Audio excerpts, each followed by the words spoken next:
大家有冇試過每日返工收工，明明乜都冇做過，但就覺得個人好攰，壓力大到抖唔到氣，甚至好多時候我哋做每件事都好小心翼翼，好驚做錯少少嘢就會惹人反感，日日睇住人哋塊面識做人，結果搞到自己成隻驚弓之鳥擔。如果你有呢種感覺，其實你唔使問阿貴，你肯定係跌入咗人際關係嘅無底深潭入面。今日我想同大家分享一本可以話係救命稻草嘅神書，叫做《被討厭的勇氣》。呢本書表面上好似叫你開戰，叫你同人哋反面，但其實佢背後嘅核心係用咗心理學巨頭阿德勒嘅哲學去幫我哋拆解人際關係嘅本質。只要你聽完今日同大家總結嘅4大核心思考方式，我敢保證你積咗幾十年嘅心理壓力會喺呢15分鐘入面好似放煙花彈，瞬間釋放晒出嚟。好多人一聽到《被討厭的勇氣》呢個書名，第一個反應都係超，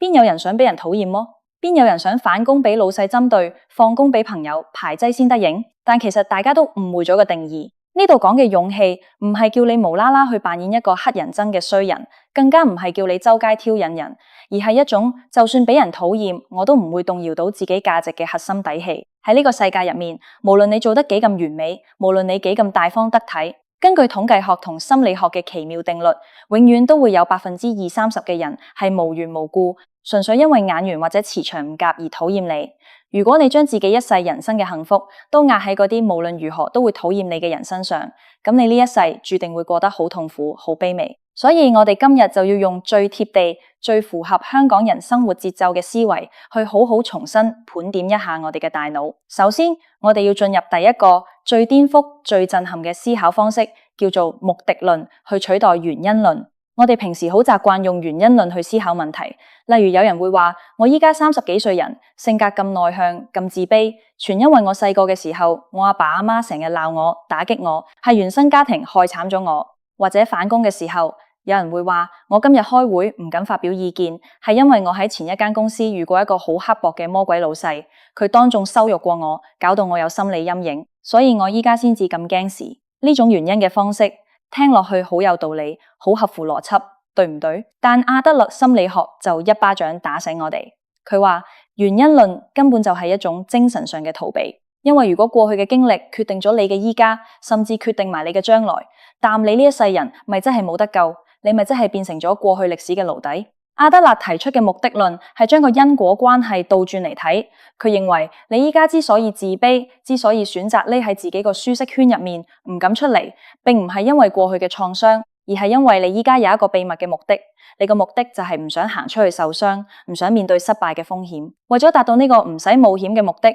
你嘅大腦就非常之聰明淡，自動自覺喺你過去嘅記憶庫入面抽咗細個被父母鬧或者前老細好刻薄呢啲不幸嘅歷史出嚟，當作你依家唔肯改變嘅擋箭牌。大家諗落去係咪覺得好全，甚至有少少難以接受，有少少好似被冒犯咗啖？我哋用一個生活上最常見嘅例子嚟講，譬如你今日去茶餐廳食晏晝飯，個侍應行過嘅時候唔小心將杯凍檸茶倒瀉咗喺你件新買嘅白色恤衫上面，你當下即刻把幾火，拍台大聲鬧個侍應，你點做嘢解？眼盲解？事後如果有人問你，你頭先做乜咁惡咁失控去鬧人，你一定會理直氣壯淡話，因為佢倒瀉茶喺我件衫度咯，係人都着火啦，呢個係正常生理反應。但如果用目的論嚟分析，真相其實係淡樣嘅，你當下嘅真正目的係想要震懾呢個侍應，你想用一種高高在上嘅權力去教訓佢，令佢同埋成間茶餐廳嘅人都知錯，都向你屈服。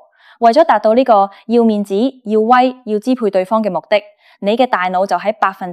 之內製造咗憤怒呢種情緒出嚟俾你用。憤怒其實只不過係你用嚟達到目的嘅工具。點解可以咁講？因為假若喺同一個時間、同一個畫面，倒瀉茶嘅唔係茶餐廳侍應，而係你公司嗰位掌管住你升職加薪、操生殺大權嘅超級大老闆，你當下嘅反應會係點？你仲會唔會拍台大聲鬧佢眼盲？你絕對唔會，你甚至會笑笑口，好溫柔，淡講，老闆，唔緊要，唔緊要，水為財，水為財。我件衫舊年買落，依家都正話想換件新嘅，你冇整親手嘛？你看，面對同一個原因，你卻可以產生2種完全相反嘅反應。呢個有力嘅證據就說明咗，你根本唔係被過去或者被外在環境控制住，你做任何事、發任何脾氣，背後都有一個因應當下利益而設嘅目的。明白咗呢點之後，你個人就會突然之間醒覺，原來我依家過得好定唔好，唔關我舊時讀邊間學校事，唔關我條命好唔好事，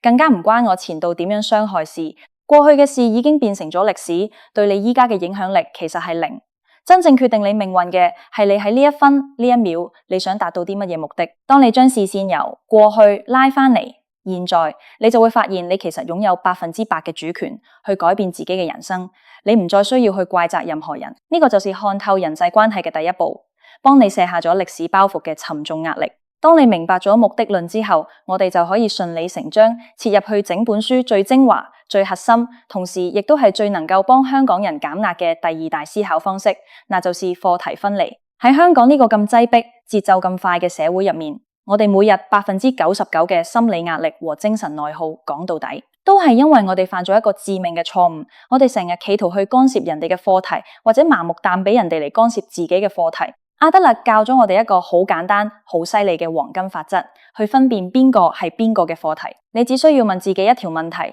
呢件事最後帶嚟嘅後果，究竟係由邊個去承擔、去買單嘅呢？我哋舉個最切身嘅例子，好多做人父母嘅，日日都為咗仔女嘅學業問題，搞到家變啖款。阿媽每晚喺度大口大叫：你快啲同我去做功課，你同我快啲溫書，你考到咁差，第時乞食呀！搞到大人有血壓高，細路又反叛，全家人都活喺痛苦入面。如果用課題分離嘅眼光嚟睇，讀唔讀書、溫唔溫習，呢個究竟係邊個嘅課題？答案係仔女嘅課題。因為讀書考得好唔好，將來能唔能夠咬到份好工作，甚至生活過得開唔開心，呢啲所有最終嘅後果，100%係由個仔女自己去承擔嘅。父母幫佢代入，幫佢焦慮，幫佢憤怒，其實都係侵犯緊仔女嘅課題。當然好多做父母嘅聽到呢度會好反對，會話我係佢老細，我係佢阿媽，我愛佢先至為佢好啫嘛。佢依家仲細，唔識諗，如果我由得佢由自可，佢第時變壞咗乞食，我咪仲心痛，我點可以唔理啊？阿德勒並唔係叫父母放任唔理，佢用咗一個好生動嘅西方諺語嚟做比喻。你可以帶一隻馬去到水邊，但你冇辦法撳住佢個頭叫佢飲水。父母嘅職責係將個水槽準備好，話俾隻馬聽呢度有乾淨嘅水，如果佢有需要，隨時可以過嚟飲。但如果隻馬依家唔口渴，你偏偏要夾硬監生撳佢個頭落去，隻馬一定會用條尾撥你，甚至會踢你。同樣道理，喺職場上面，課題分離更加係生存嘅必殺技。好多打工仔最怕嘅就是老細嘅面色。今日返到公司，見到老細面黑黑，入去交報告嘅時候，老細又挑三揀四，語氣好重。好多人一返到自己個位，成個人就開始崩潰，喺度胡思亂想，死啦！老細係咪針對我？係咪我份報告寫得太垃圾？佢係咪想炒我？我下個月仲要供樓，要交租，要養家，如果冇咗份工點算好啊？結果成日魂不守舍，壓力大到胃痛。但如果你識得用課題分離，你就會好冷靜淡同自己講：我作為一個專業嘅員工，我嘅課題係盡我最大嘅努力，用最認真嘅態度將份報告寫到最好，然後準時交上去。至於老細睇完份報告之後，佢係開心地讚我，定係莫名其妙地發脾氣，甚至佢今日係咪因為同老婆嘈交而面黑，呢啲所有嘅情緒同埋反應，全部都係老細自己嘅課題，同我半毫子關係都冇。你發現未？當你學識咗淡讓，將條界線劃清之後，你成個人會好似放低咗千斤擔子擔。老細要發脾氣，要黑面，那是他的人生課題，是他自己修養唔夠，是他自己處理唔到壓力，根本唔需要你用自己嘅精神健康去為佢買單。你只需要做好自己本分，行得正，企得正。其他人點樣睇你，點樣評價你，那是人哋嘅事。廣東話有一句俗語講得非常好，叫做關我咩事，同埋關你咩事。呢兩句話雖然聽落去好似好粗魯，好不近人情，但佢哋其實就是課題分離最高尚、最精準嘅神級翻譯。當你明白咗別人點樣對你是別人的課題，你點樣對人是你的課題，你喺人際關係入面就已經立於不敗之地。接下來我哋要探討第三個思考方式，呢個思維會直接打碎我哋好多人由細到大被灌輸嘅傳統價值觀，那就是拋棄認同需求的枷鎖。我哋自打出娘胎開始，不論是喺幼兒園、小學、中學，定係出到嚟社會做嘢，我哋嘅教育體制同埋社會風氣，基本上都係建立喺一套賞罰教育上面。你做功課做得好，老師就俾個大金星你；你考試考到第一名，阿爸阿媽就買份大禮物獎勵你；你喺公司幫老闆簽到張大生意，公司就分花紅升你職。喺呢種環境之下長大嘅我哋，不知不覺間大腦就會被編碼咗一套好根深蒂固嘅奴性思維。我做任何事，目的都係為咗得到人哋嘅讚賞，得到人哋嘅認同。阿德勒心理學提出嚟一個好尖銳，甚至有少少刻薄嘅觀點。如果你做人嘅目的只係為了滿足其他人嘅期待，但你其實只不過係活喺人哋設計好嘅劇本入面，你根本唔係過緊自己嘅人生，你只是人哋嘅傀儡。好多香港人活得咁辛苦，正正就是因為身上孭住太多認同需求嘅枷鎖。譬如話有好多人到咗30幾、40幾歲，明明心入面好想轉行去發展自己真正中意嘅演藝或者藝術事業，但為咗要迎合社會大眾嘅眼光，為咗唔想等親戚朋友開年飯嘅時候笑自己唔踏實，於是唯有繼續好痛苦啖行屍走肉啖喺中環做一份自己極度討厭嘅金融或者會計工作。又或者有啲女仔到咗某個年紀，明明自己一個人過得好充實、好自由自在，但因為頂唔順身邊啲長輩、姨媽、姑姐成日用一種憐憫嘅眼神睇住自己，催自己結婚生仔，於是就勉勉強強、求求其其去相親，佢亦根本唔夾嘅人結婚，結果下半生過得仲慘過坐監。呢啲所有悲劇嘅源頭，都係因為我哋太過渴望得到全世界嘅認同。我哋好想每個人都行埋嚟同我哋拍拍手掌，讚我哋係個乖仔乖女成功人士。但阿德勒好冷好淡同我哋講，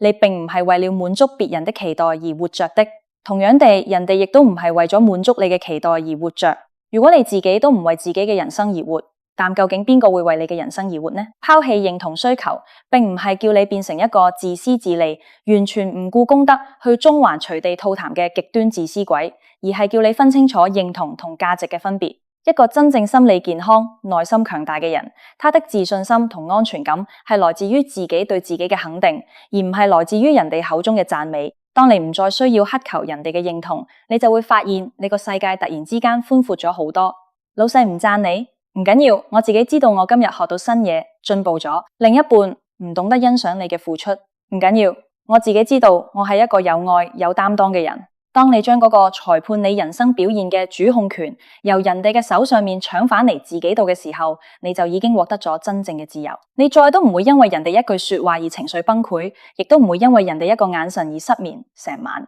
最後我哋要講到第4個，亦都係整本書最高層次、最溫暖嘅思考方式，叫做建立共同體感覺，以及學會接納不完美的自己。當我哋用前面講嘅方法，成功地將自己同人哋分離咗，拋棄咗認同需求之後，有好多人會走向另一個極端，覺得既然係淡淡，我以後做個孤獨精咯，我乜人都唔理，老子最型，老子天下第一。但阿德勒並唔係想我哋變成一粒粒冷冰冰嘅宇宙塵埃。因為佢好清楚，人類始終係群居動物，我們所有嘅幸福感同埋安全感，最終都必須要喺群體入面才能夠得到圓滿。所以他提出咗共同體感覺呢個概念。咩叫共同體感覺？簡單嚟講，就是你要將身邊嘅人由競爭對手變成夥伴。點解好多香港人行喺條街度睇邊個都唔順眼？點解搭地鐵嘅時候被人撞到一下，大家就可以好似殺父仇人擔，當街問候對方全家？因為喺呢個充滿競爭嘅高壓城市入面，我哋從小到大嘅潛意識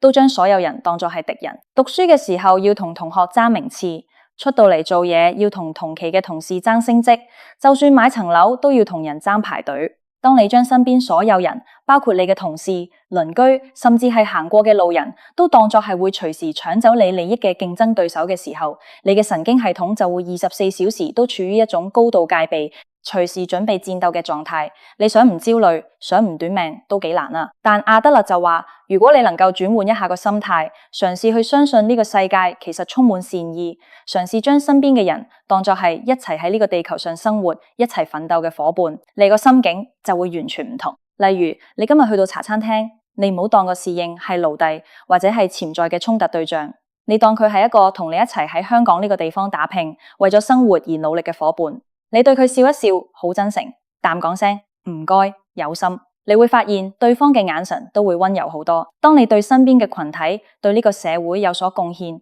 有所付出嘅時候，你就會感受到一種我喺呢度好有價值，我有容身之處嘅歸屬感。而呢種歸屬感就是全人類最高層次嘅幸福感來源。而要建立呢種共同體感覺，最基本、最首要嘅第一步係你必須要學識自我接納。好多人分唔清自我接納同自我安慰或者積極思考嘅分別。積極思考係指明明自己考到最後一名，或者明明自己搞砸咗個項目，仲喺度盲目地催眠自己，我最頂尖，我最完美，我好出色，呢種叫做欺騙自己，叫鴕鳥政策。而阿德勒講嘅自我接納係一種好誠實、好通透嘅勇氣。它是指如果你今日考到60分，或者你發現自己今年40-50歲人，事業高不成低不就，存款又唔係特別多，頭髮又開始變稀疏，你能夠好坦然、好平靜，但望住鏡入面嘅自己，同自己講，冇錯，我依家確實只有60分嘅能力，我確實有好多缺點，我唔夠聰明，我身材唔夠好，我有時仲會好軟弱，但冇所謂，呢個就是最真實嘅我。我唔需要去假裝自己有100分，我接受呢個只有60分嘅自己。然後喺呢個60分嘅基礎之上，我睇有啲咩地方係我可以盡力去改變，去做好少少嘅。呢種心態，廣東話有一句好正嘅講法，叫做認命得嚟，大點積極。我哋每個人生出嚟，手上拿着嘅牌都唔同，有啲人一出世就拿住一對倉、一對鎅，大富大貴，天資聰敏。有啲人一出世，手上拿着嘅全部都係3、4、5、6爛牌一堆。自我接納就是話，我唔會去制度人哋手上張好牌，我亦都唔會怨天尤人，怪責個天點解俾堆爛牌我。我接受我手上就是得呢堆爛牌，而我依家唯一要思考嘅是如何用我依家僅有嘅資源，將呢邊爛牌打到最好。當你能夠真正接納自己嘅不完美，你就不再需要去同人哋攀比。你唔會再因為見到同期畢業嘅同學買咗層豪車，或者住上半山獨立屋，而覺得自己係個人生失敗者。因為你知每個人嘅人生軌道都唔一樣，大家追求嘅幸福亦都唔同。你嘅對手從來都唔係人哋，你唯一需要比較嘅是今日嘅自己有沒有比尋日嘅自己進步咗少少，活得快樂咗少少。聽到呢度，大家不妨一齊合埋對眼，深深啖吸一口氣，然後慢慢呼出嚟。你有沒有發覺，當你將目的論、課題分離、拋棄認同需求同埋自我接納呢4大思維方式，好似一幅高清嘅藍圖，但喺你大腦入面拼湊埋一齊嘅時候，你心入面嗰種莫名其妙嘅大石，好似突然之間輕咗好多。被討厭的勇氣呢本書之所以能夠喺全球賣到斷市，甚至改變咗成千上萬人嘅一生，並唔係因為佢俾咗一碗什麼心靈雞湯我哋飲，亦都唔係因為佢教咗我哋一啲高深莫測嘅算術公式。相反，佢只是用最赤裸、最真誠嘅哲學道理，將我哋自己用鋼筋水泥建造出嚟嘅心理監獄，一錘一錘彈幫我哋打碎佢。以前嘅我哋成日以為人際關係係一場好殘酷嘅拔河比賽，我哋喺呢條繩嘅呢一邊，用盡九牛二虎之力，索晒氣膽去拉，好想將對方拉過嚟自己呢邊，好想控制對方嘅諗法，好想贏，好驚輸，但結果呢，對方又辛苦，你又對手掌流晒血，痛到徹夜難眠。而阿德勒心理學今日就走過嚟，好溫柔但拍一拍你個膊頭，話俾你聽，喂，傻啦，其實呢場拔河比賽，你隨時都可以選擇放低條繩，你放手啦，冇錯啊，放手啦，別人要點樣評價你，那是人哋嘅課題，由得佢哋去講，由得佢哋去討厭，你根本不需要去孭起全世界嘅期待，你唯一需要做嘅是好誠實、好勇敢，淡接納自己依家嘅樣子，然後用最踏實嘅腳步去享受你依家活着嘅每一分每一秒。人生其實好簡單，根本一啲都唔複雜。將人生變複雜嘅，從來都唔係外在嘅世界，而係我哋自己嗰粒充滿執着、充滿恐懼嘅心。希望今日呢15分鐘嘅分享，可以好似一把鋒利嘅剪刀擔，幫大家將身上嗰啲看不見嘅人際枷鎖，一根一根擔全部剪斷。由今日開始，行出門口嘅時候，抬頭挺胸，做一個有底氣、有自信，而且敢於被討厭嘅真正自由人。謝謝大家，我哋下一次再見。